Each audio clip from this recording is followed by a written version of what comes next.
difficulties. Now that the Brazilian computer industry was insulated from competition, why? Because the imported computers were more expensive because of the tariff. The incentive to make a better product went down dramatically. Why? Because you were insulated from competition. You didn't have to compete. There was no competition. Everyone else's computer was more expensive artificially because of a tariff. So what happened? The Brazilian computers were substandard. They were not very good. But because they were cheaper, they made their way around the economy, affecting every business in the country that used them. So now the economy goes in the tank and suffered dramatically because of it, because the Brazilian computers were moved around at a higher rate than imported computers because of the price, and they weren't working as well, which made the industry suffer that used them as well. Folks, this is not going to work. This is going to be a disaster. And it is one of the few times where swampy Republicans in D.C. who have been speaking out against this tariff, I hate to say it, are right. This is a bad idea. Let me add a couple other angles to this. So now you know the four things: competitive difficulties, job losses, global retaliation, and increased domestic prices too, right? It's not a coincidence, folks, that the stock market yesterday took a 500-point dump and is now down, as of this time, I'm watching the ticker right now, 294.45 points. How does the stock market work? People invest in companies today discounting the value of their future cash flows. In other words, if I invest in Joe's T-shirt company today, I don't get it at today's prices generally if I'm expecting Joe's company to grow. If they're growing 10% a year, you're going to pay a premium for some ownership or equity in Joe's company based on the discounted value, or like a reverse interest rate, of what you expect Joe's cash flows and profits and proceeds to be in the future. When the stock market takes a dump of 500 points, and now 287 now as we're looking, over the course of 2 days after the announcement of a tariff, you can be reasonably confident that some generally intelligent people investing their own money have said, this sucks. Folks, this is a really, really bad idea.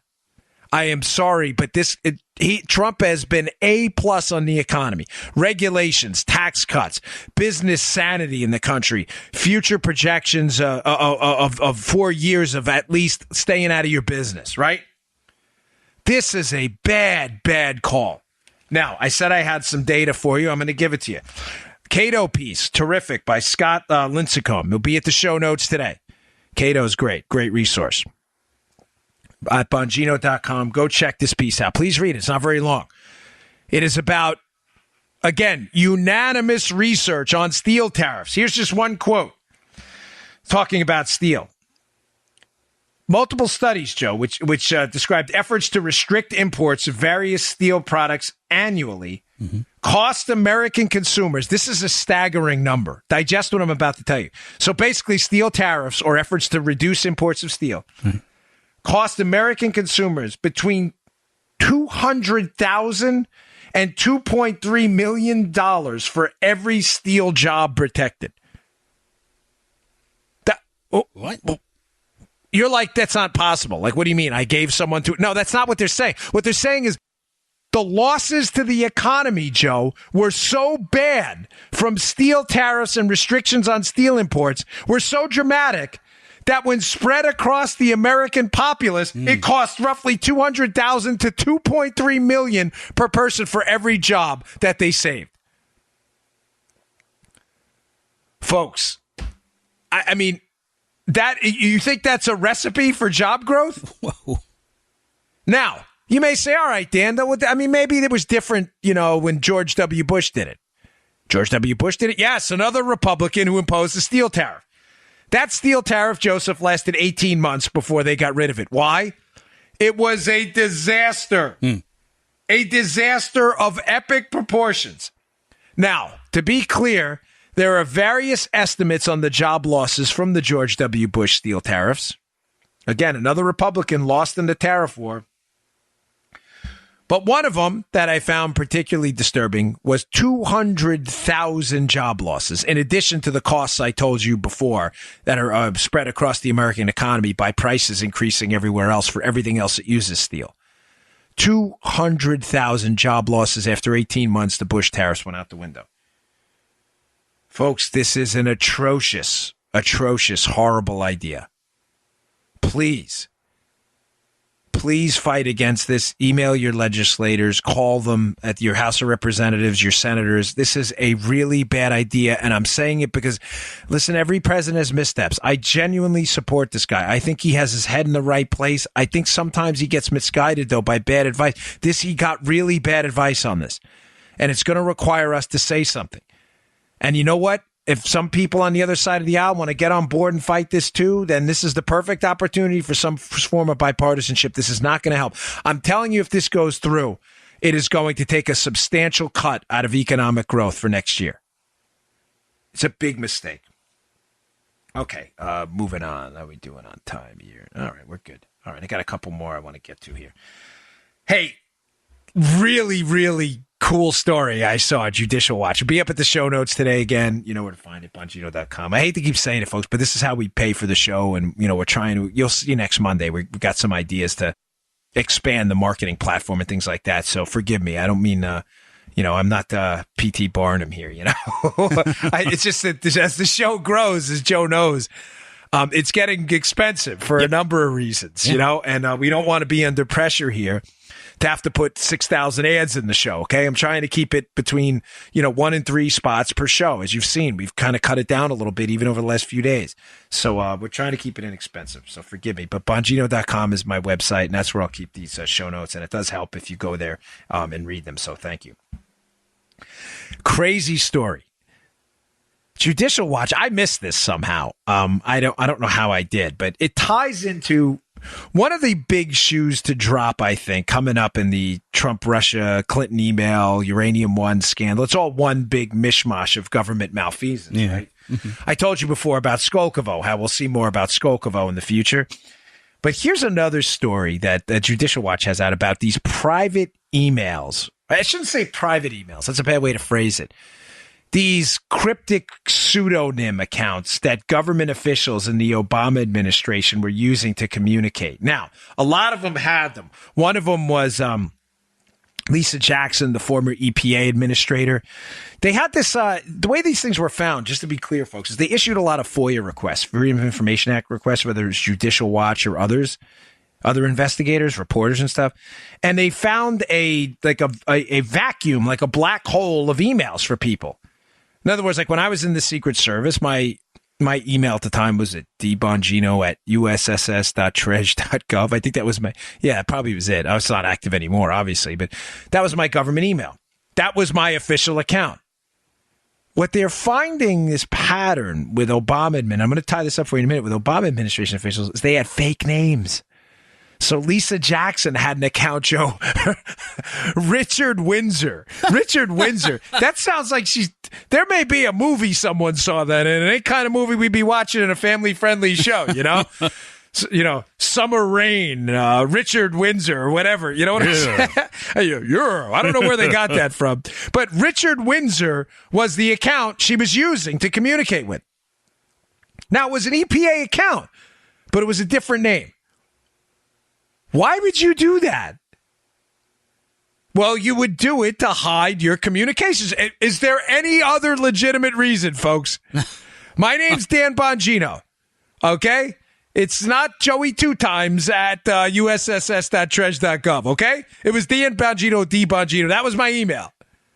You would only do it to evade detection. Why am I bringing this up about the EPA administrator? Because apparently this was widespread. Judicial Watch piece indicates that Loretta Lynch had one as well. This was a little more diplomatic, nuanced name, maybe focus group tested. Maybe they bounced around some potential Attorney General Loretta Lynch pseudonyms. And this one came up. Elizabeth Carlisle. Well, hey now. Yeah, hey now. Yeah, baby, yeah. So Elizabeth Carlisle comes up. And the same thing. There is a FOIA, Freedom of Information Act, for communications on an official government account by Loretta Lynch, and they don't find anything. So mysteriously, Joe, poof, disappears until they uncover the Elizabeth Carlisle account. Now, here's another interesting angle before I get to the coup de grace here, but the Elizabeth Carlisle account came up due to a FOIA, and you can read this in the piece, over a communications revolving this thing called the Strong Cities Network. The Strong Cities Network was this global initiative that had a lot to do with violent extremism, which is, if you listen to yesterday's show, is a way for the leftists just to discuss terrorism without mentioning terrorism because they don't want you to get focused on national security because it doesn't benefit them. Right. So there was a FOIA issued, said, hey, what's the Justice Department, Loretta Lynch, the Attorney General, what's their involvement in this Strong Cities Network thing? This is a strange project. We're not really, we're not all on board with this. What's interesting is they found some emails from John Carlin. Remember the names? Yeah. John Carlin at the time was an assistant attorney general in the Justice Department. In one of these emails, by the way, they found out that he was touting this Strong Cities Network at an event sponsored by the Southern Poverty Law Center, which is a radical far-left organization that is anti-First Amendment and tries to suppress conservative voices, right? So Carlin was touting this Strong Cities Network. Why am I bringing up Carlin's name? Because some communiques apparently happened between people in the Justice Department about this Strong Cities Network, and it appears from the reading of it that a Carlisle email, Elizabeth Carlisle pseudonym email, may have been involved. Who was John Carlin? Carlin was later the head of the National Security Division in the DOJ and one of the central figures in the spying scandal on Donald Trump. He was also the guy that resigned right after a FISA court reevaluation of the spying operation the NSA was involved in, which was pretty damning. He resigned right after that. I've said to you over and over that Carlin's shop in the National Security Division was one of the few shops in the government that was not subjected to internal affairs inspector general type review. Therefore, they could act relatively unfettered in the spying operation on Trump. Carlin was the head of that. Carlin had to know about the spying that was going on Donald Trump. He had to. Carlin was also Bob Mueller, the special counsel's former chief of staff. What does this have to do with anything?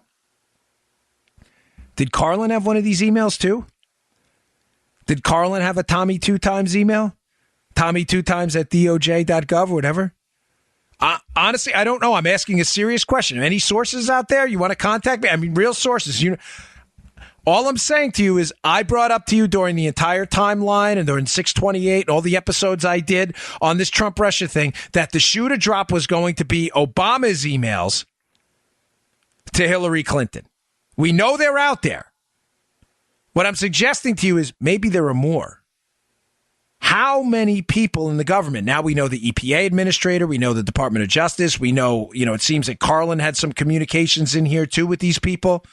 Carlin, who was, there's no way he didn't know about the spying scandal going on.